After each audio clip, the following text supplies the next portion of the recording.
नमस्कार, आप देख रहे हो इंडिया टाइम्स न्यूज, इंडिया का सबसे तेज न्यूज दिखाने वाला चैनल। आइए बढ़ते हैं आज की बड़ी खबर की ओर। अगर हमारा हक मारा तो मनोज जारांगी की भूख हड़ताल के बीच फडणवीस के मंत्री ने दी चेतावनी।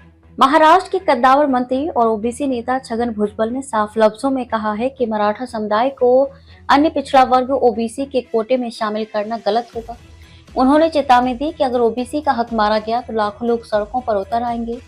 ये बयान तब आया है जब मराठा कार्यकर्ता मनोज जारांगी मुंबई के आजाद मैदान में 29 अगस्त से भूख हड़ताल पर हैं। वे मराठों को कुनबी दर्जा देकर ओबीसी कोटे का लाभ दिलाने की मांग कर रहे हैं।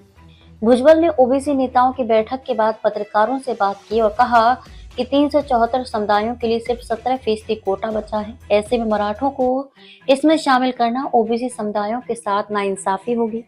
उन्होंने जोर देकर कहा कि मराठों को अलग से आरक्षण देने में कोई दिक्कत नहीं, लेकिन ओबीसी के हक को छूना ठीक नहीं है। भुजबल ने बताया है कि 27% ओबीसी आरक्षण में से 6% खानाबदोश जनजातियों, 2% गोवारी समुदाय और बाकी छोटे छोटे हिस्सों में बटा है।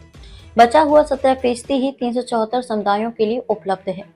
उन्होंने कहा, मराठों को ओबीसी में शामिल करने की मांग को अदालत पहले ही मूर्खतापूर्ण बता चुकी है। भुजबल ने जोड़ा कि ओबीसी समुदाय पहले से ही सरकारी नौकरियों और शिक्षा में सीमित मौकों के लिए जूझ रहा है। भुजबल ने साफ किया कि अगर ओबीसी का कोटा कम किया गया तो लाखों लोग सड़कों पर उतरकर विरोध करेंगे। उन्होंने ये भी बताया कि उन्होंने मुख्यमंत्री देवेंद्र फडणवीस से मुलाकात कर ओबीसी संगठनों की चिंताओं को उनके सामने रखा। मराठा समाज को ओबीसी कोटे के अंतर्गत आरक्षण देने की मांग को लेकर मुंबई में अनशन कर रहे मनोज जारांगी पाटिल ने सोमवार 1 सितंबर 2025 को कोर्ट का आदेश आने के बाद अपने समर्थकों से मुंबई की सड़कें खाली करने की अपील की है।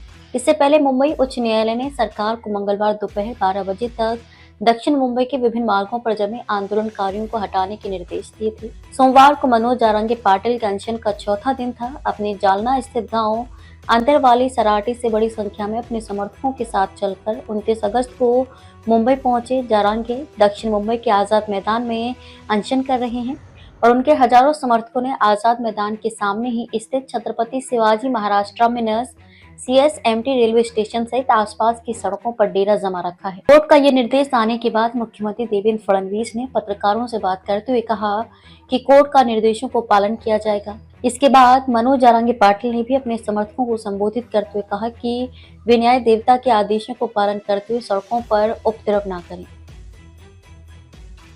खबरों में अब तक के लिए बस इतना ही। फिर होगी आपसे मुलाकात, तब तक के लिए नमस्कार और देखते रहिए इंडिया टाइम्स न्यूज।